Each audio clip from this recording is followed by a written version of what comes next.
Somewhere today, a Nigerian believes or thinks he may not have anything to do tomorrow. Somewhere, someone today, a Nigerian, wonders what the future holds. Many have left the country. Many are living in fear. What has happened to this great country? What has happened to our unity?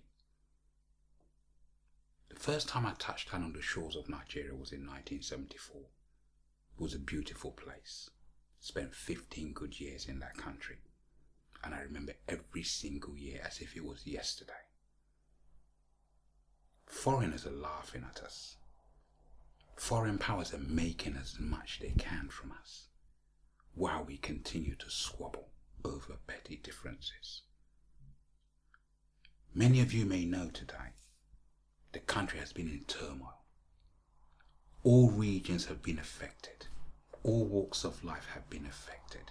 Some have died. Some were maimed. Some were lucky to get away.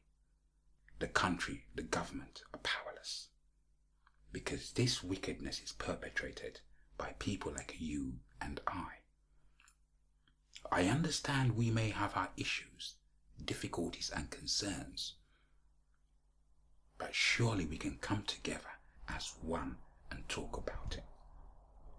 I believe in a better Nigeria. I believe in a secure Nigeria. And I sincerely want to see that country grow.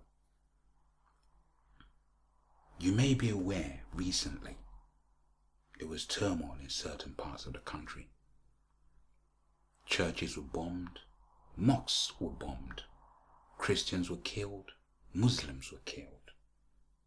All we have heard, or all we have been told, is a particular group wants to distance itself from Western civilization. I believe anyone has the right to distance themselves from any type of civilization. But why kill people in the process? Have you told the country what you really want?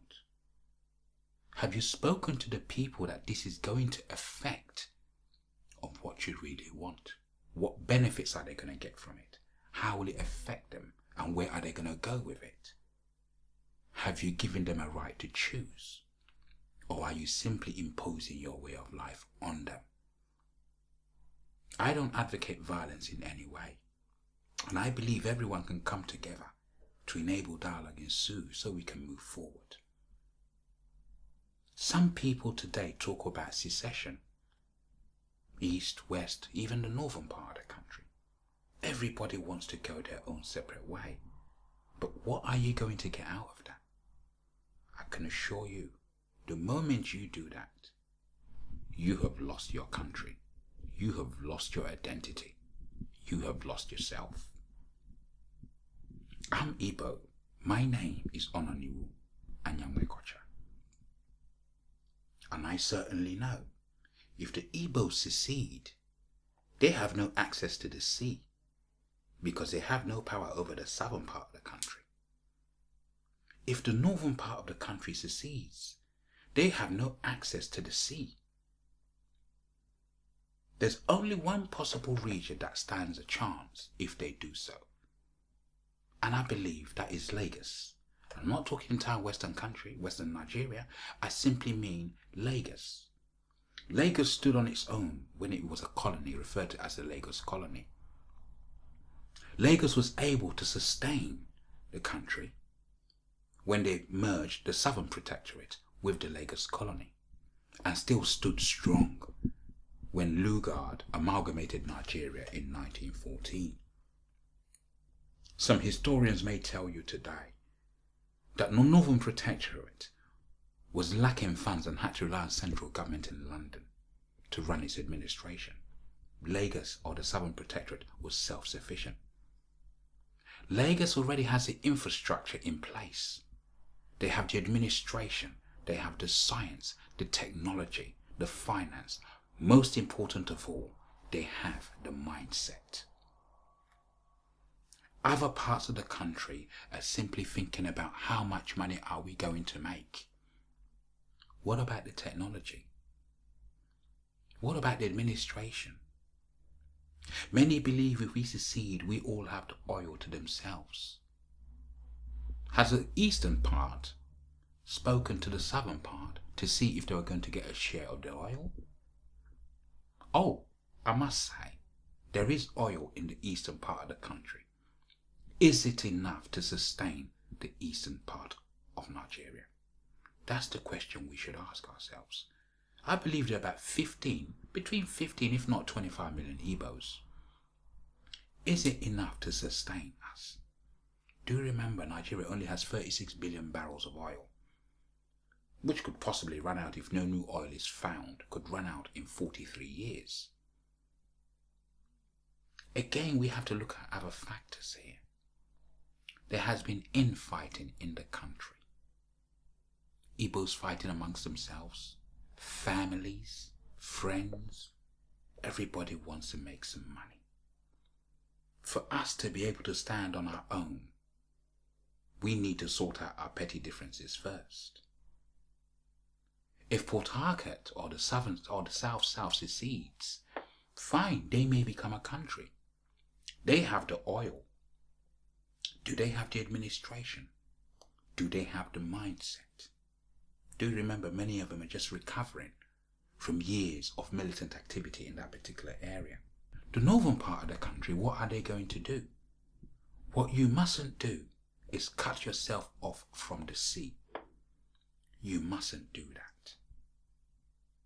If you wish to distance yourself from Western style of civilization or education, I don't think there's anything wrong with that. Every man has a right to choose how they want to live their life. And I don't think Western education or civilization is the answer to anything.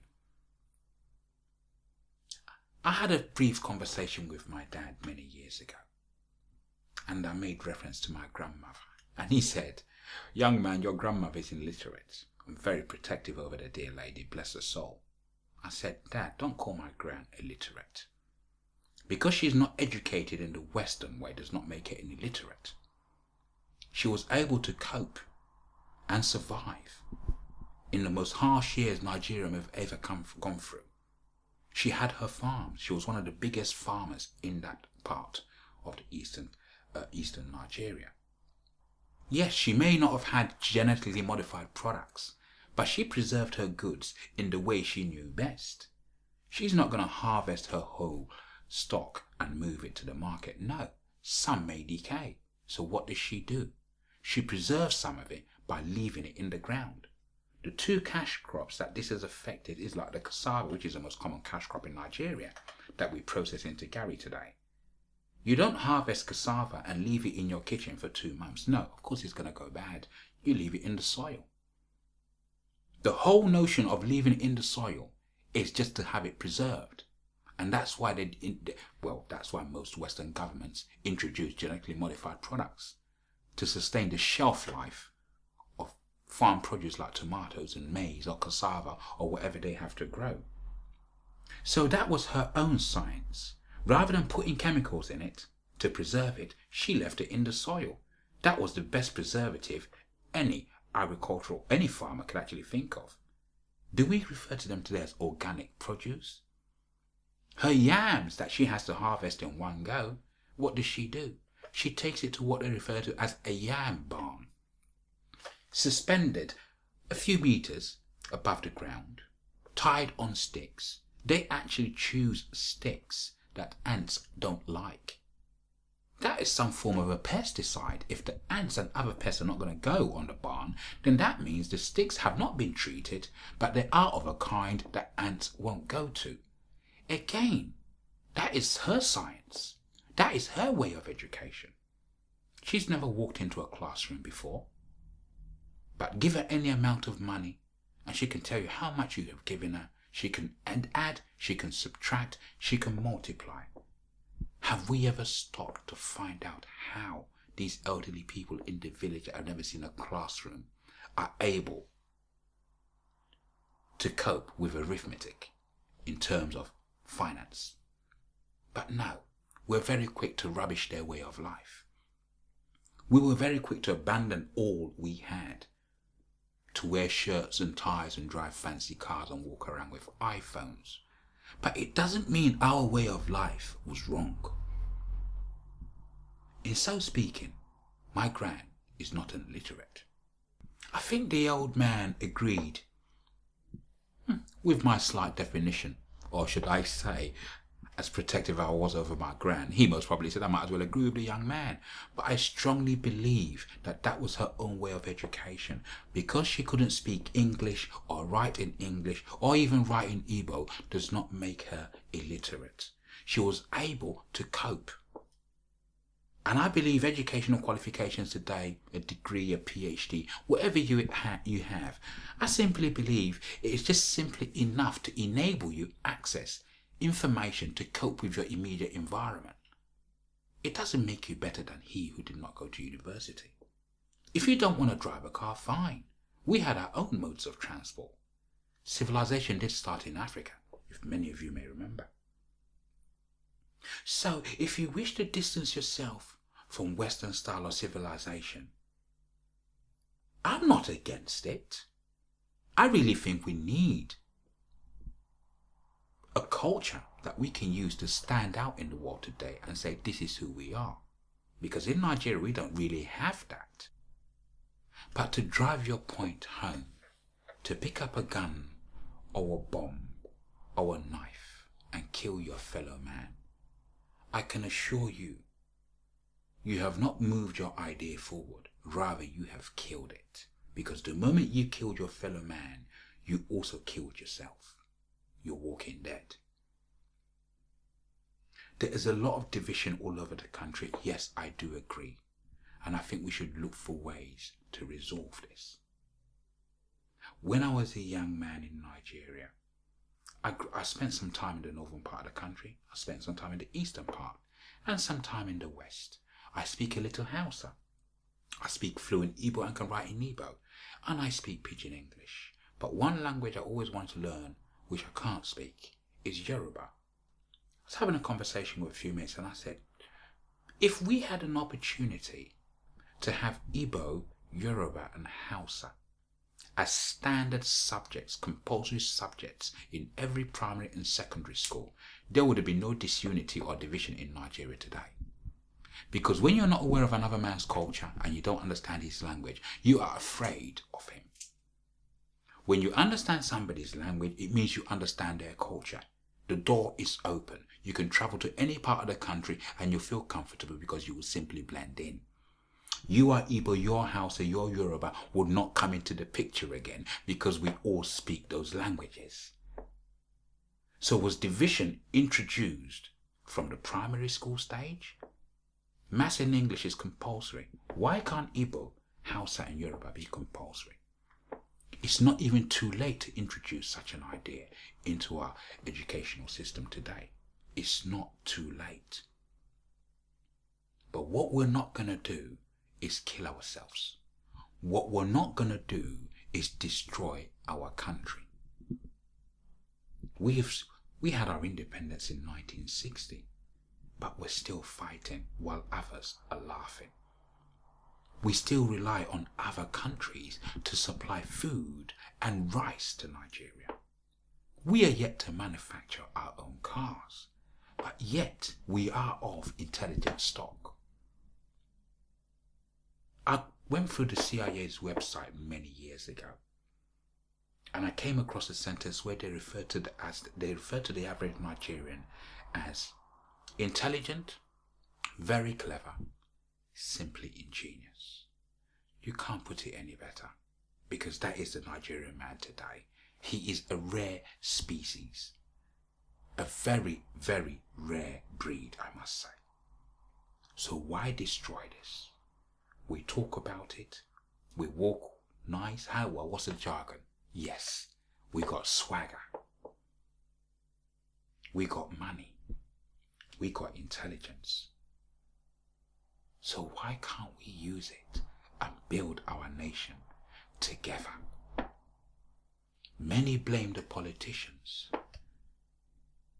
If you want to correct the politicians and rid Nigeria of corruption, you're going to have to start from you and I. Because they might be the politicians today, but both of us might be the politicians of tomorrow. If you want to correct a problem, you don't go to the top. You start from the bottom where it started. Because many of us feel the same way. Some of us want to take. Some say, I won't take it all, but I'll take a little.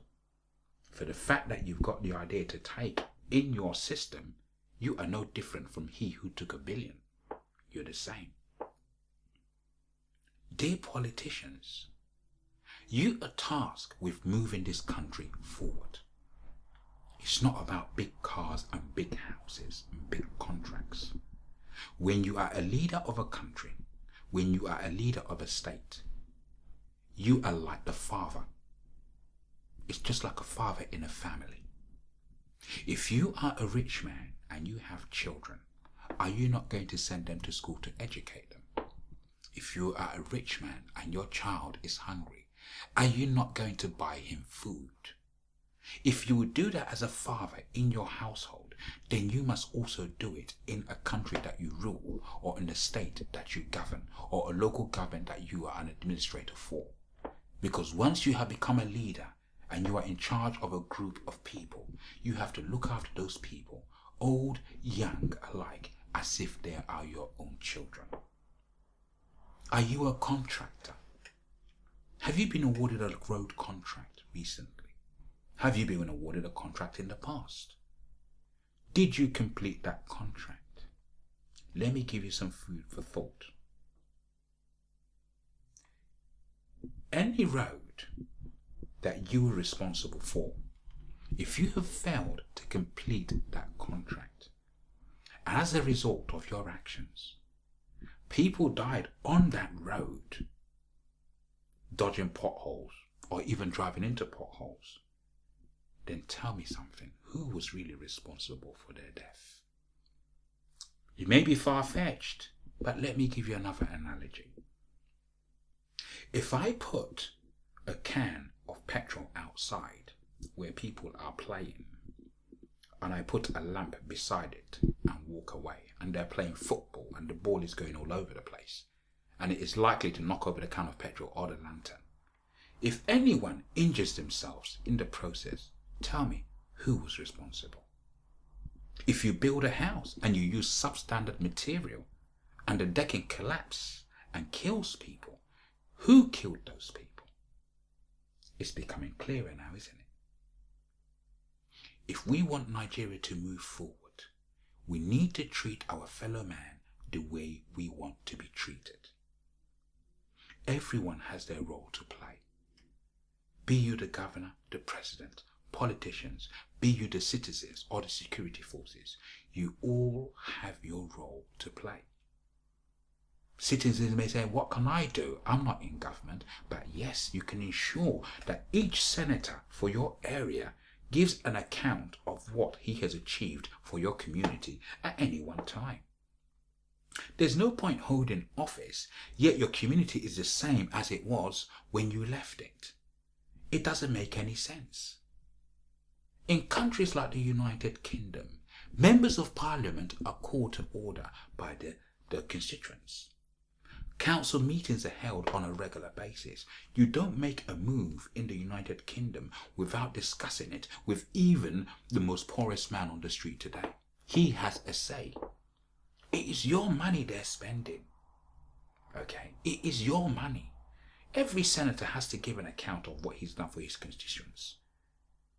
Why can't the government set up panels? Why can't the community set up panels or boards where senators can attend what we refer to as surgeries, where they can give an account of what they have done in any particular time? You can't go through office for 4 years without having nothing to show for it. And when I mean nothing to show for it, I don't mean your cars and your house and your bank account. I mean the state you governed, the country you governed, or the constituents who elected you and put you in position. They have to see this happened in your era. Don't you want a legacy? Don't you want people to remember you as someone who did something for them? Or do you just want to be remembered as a rich man? Don't you really want to be remembered for something? You are in charge of the country. You don't have to be the president, but you are in a position of power. You have to lead by example. If you are a militant and you need to have your say or to sell your idea, you don't have to kill innocent people to get your voice heard. It attracts attention to you, yes, but the wrong kind of attention. You don't have to do that. Dialogue, dialogue, dialogue. My name is Onaniwu Anyanwekwacha, and I love my country, Nigeria. My name is Onaniwu Anyanwekwacha, and I will always love my country, Nigeria. Thank you very much.